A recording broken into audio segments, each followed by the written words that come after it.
I'm the trouble starter, pumpkin instigator.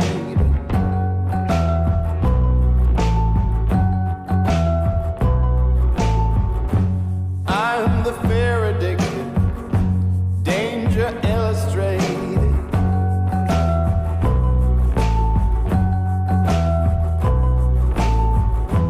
I'm a fire starter, twisted fire starter.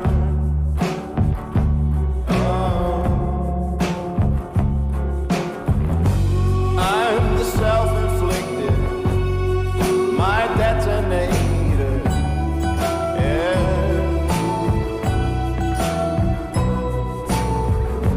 I'm the one infected, twisted animator.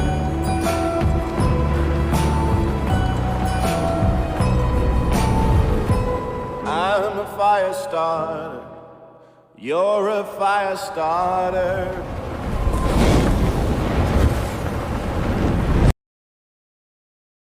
Just Cause 3, the third installment of the Just Cause franchise, released back in 2015 around the holiday time. It released with mostly good reviews on PC. On consoles, not so much. Creating a massive open world is bound to result in some technical issues. Just Cause 3 was no exception. An expansive and vast open world with well-detailed main characters and being able to blow up massive or big objects all around the map took a hit on consoles as well as minorly on PC. The game would crash often. A few minor bugs would pop up now and then, but the biggest problem that still plagues this game half a decade later is frame rate drops. This game was choppy as all hell, and it still is till this very day. But other than technical issues, Just Cause 3 was still a fun game for a while. Today, I and you as my guest are going to be taking a look at Just Cause 3 5 years later. Just Cause 3 does a lot of unique things to change up the open world formula in means of verticality, traversal, and combat. Introducing the wingsuit, which has now gladly become a staple of the series, and wingsuits weren't really seen in open worlds. But some important additions in the series are actually the updated grappling hook. Now you were able to tether two objects together to help pull down obstacles, grapple someone to an object or wall, carry things, and so on. They've also paid a bit more attention to the story, and I have to say, I enjoy Just Cause 3's story more than any other game in the series. It mixes light-hearted humor as well as some serious things. It's the same plot as before, but the story is more character-driven this time around. You have Rico Rodriguez, who is less of a jerk in this game than in the previous, Mario Frigo, who's basically the comical relief of the story, Tom Sheldon, who returns from the previous game, and soon enough you meet a stereotypical mad scientist character named Dima. And like I mentioned in my critique review of Just Cause 4 video, my favorite antagonist in the series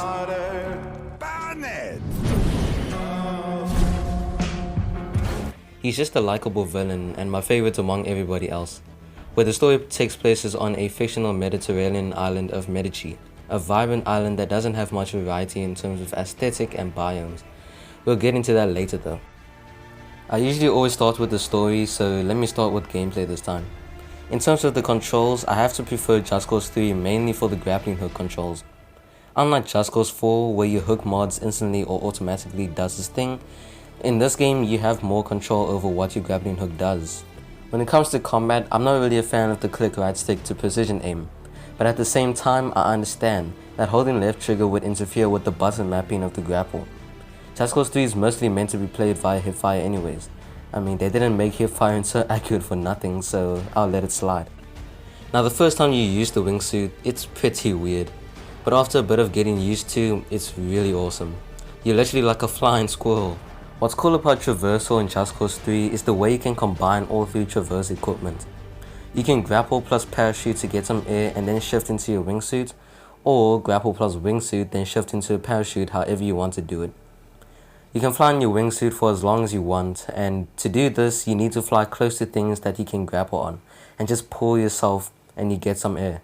Just Cause 3 made a lot of improvements to the series and very welcome changes.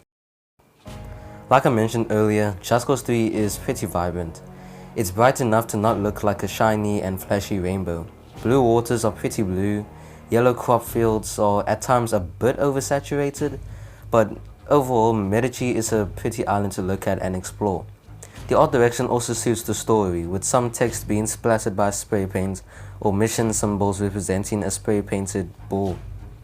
The spray paint represents the rebels you fight alongside with. Overall, Just Cause 3 has a tropical and street art vibe that I overall prefer. The lighting effects still look stunning and the character designs are mostly average. Now let's talk about the nitty gritty. What makes Just Cause 3, well, Just Cause? One thing is the map. Just Cause 3's map is huge and at times unnecessarily huge. Just Cause 3's map is about 400 square miles. Now, yes, the crew has a much bigger map due to consisting of an entire country and Just Cause 3 only consisting of an island connecting to 2 other lands. First, let's talk about the pros of the map design.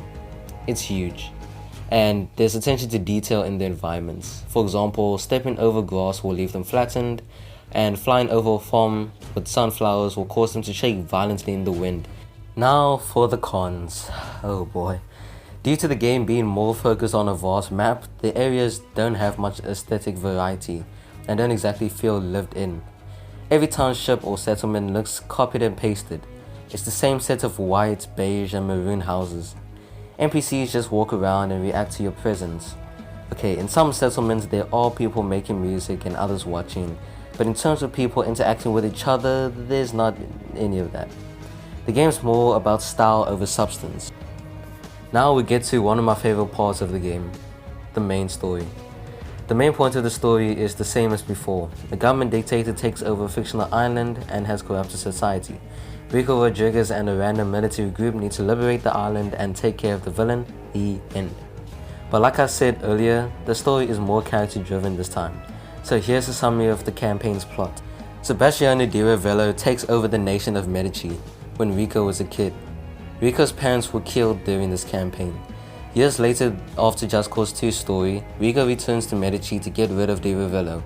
Di Ravello plans on using bavarium, an explosive mineral only in Medici, to conquer the world. Therefore, Rico and company have to stop him. A fairly simple plot.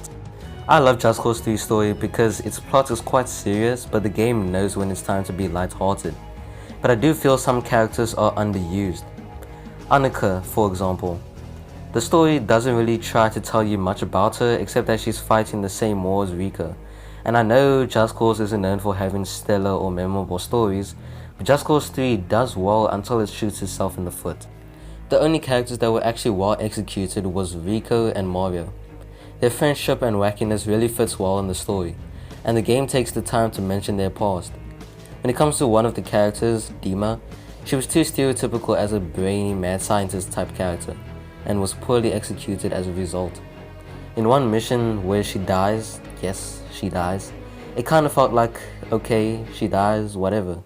She wasn't written well and her character wasn't likable in the sense that her death was emotionally impacting.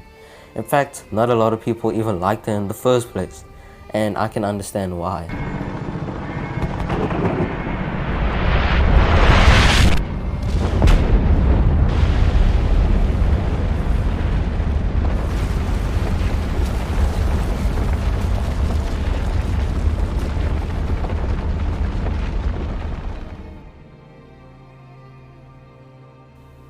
But Just Cause 3's story isn't a Just Cause story without some awesome moments. I think the most well known is the Missile Cowboy mission in Act 2, I believe, where Rico is literally surfing a missile. It is bloody awesome.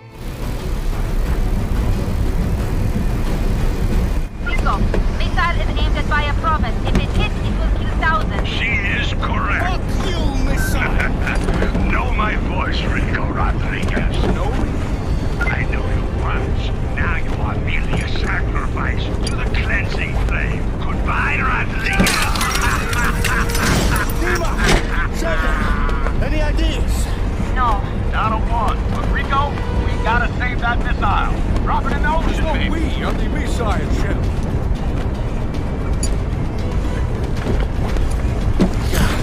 This should be interesting.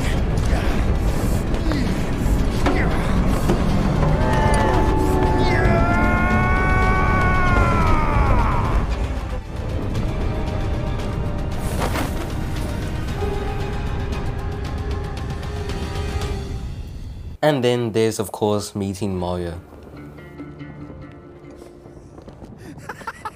Rico! It's been so long! Years! You came just in the nick of time. The Ravelos militia would have killed me for sure. Nice work, Mario.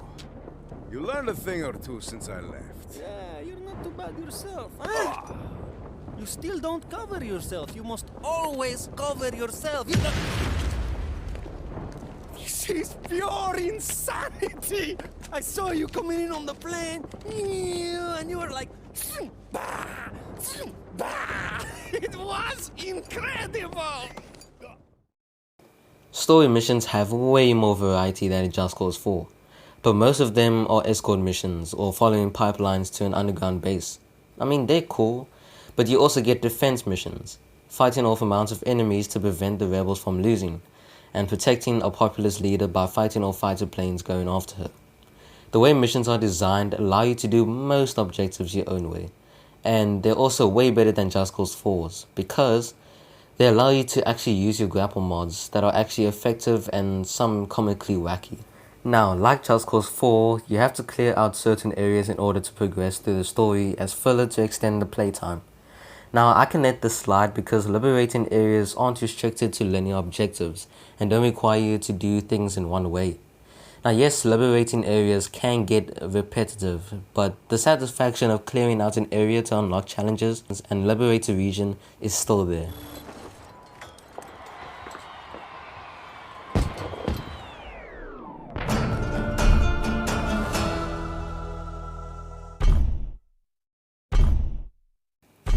And that brings me to the biggest downside of Just Cause 3, and that is the lack of side content. I was expecting Just Cause 3 to have GTA level and quality side content, but I was quickly disappointed when I saw what was on offer. Now, to get this out of the way, Just Cause 3 doesn't have any side quests, but it does have an endless supply of random encounters. They are basically these small little missions that usually last about a minute or less. Number 1, Grounded Boat, where you have to grapple or boost a boat back into the water. Number 2, Out of Fuel, which is a pain in the backside, where you have to get a person's card to one of the gas stations. Obviously, you're going to go to the nearest station in any way possible. The reason why this is such a pain is because it's just really tedious. Number 3, Make It Look Like an Accident. A pretty popular encounter where you pick up a client and destroy the vehicle without breaking your undercover cover. In other words, drive into a wall, water, or off a cliff, but get out at the last second. Convoy Rescue, where you have to hijack an enemy vehicle with a rebel inside, surrounded by other enemy vehicles, and escape or kill the enemies, making sure the rebel is safe. Number 5, Firing Squad. This encounter is only available in settlements that aren't liberated. 2 or 3 rebel soldiers are held hostage and you need to save them. And that's just to name a few of the many encounters. There's also many collectibles to find, everything from weapon parts, vehicles, paying respects at tombs, and my favorite, audio diaries. Collecting vehicles can be rewarding but also challenging. The most challenging of all was bringing the fastest boat to Mario's garage in order to collect it. The amount of frustrating effort was haunting. Then we get to the infamous challenges. The one thing that Just Cause 4 massively improved was the challenges. These weren't only challenging, but the definition of tedious. I talked about this in my critique review of Just Cause 4 video. After getting 5 gear ratings on every single challenge to 100% the game, I took a few months hiatus from open world games, especially when some of the challenges are glitched. It was glitched in a way that the vehicle would explode earlier than intended, and I'm talking about the challenge type where you drive a vehicle to a group of enemy vehicles and bail out at the last second before the vehicle explodes. You get quite a few different types of challenges. Wingsuit challenges, boat races, destruction challenges, time trial races, the challenge mentioned earlier, and shooting range challenges. If you remember, I mentioned getting 5 gear ratings. That's part of the game's gameplay progression. One thing I disliked about Just Cause 4 is that it had a useless progression system. Just Cause 3 has probably the best progression in the series. You can purchase upgrades for vehicles, grapple hook mods, combats, and Rico's abilities in the form of a skill tree. They're mostly useful in challenges when trying to get a better score, useful for when liberating settlements and bases, as well as traversal. Unlike Just Cause 2, Just Cause 3 doesn't seem to have an economy system. Instead, the Chaos system seems to have full reigns. It's only there for the leaderboards and achievements/trophies. It has a potential for something greater than it is, but seeing that there isn't any economy or even store to buy things, what else can you do? So, how does Just Cause 3 hold up 5 years later? Very well for the most part. Story and main missions are mostly well written and are fun to play through. Technical issues like frame rate are still present and sometimes unbearable. Side content was improved in Just Cause 4, but Just Cause 3 is still worth the purchase, especially if it's on a sale. It's fun while it lasts, but once you finish the story, you're left in a massive and often empty open world, with collectibles, liberation missions, endless encounter missions, and haunting challenges. Just Cause 3 is best described as an open world sandbox where you create your own fun. It's an open world sandbox that chooses style over substance. So whatever you do, when purchasing or going back to Just Cause 3, just don't expect GTA, Watch Dogs 2 or The Witcher level of content and content quality. And that, my friends, is Just Cause 3 5 years later.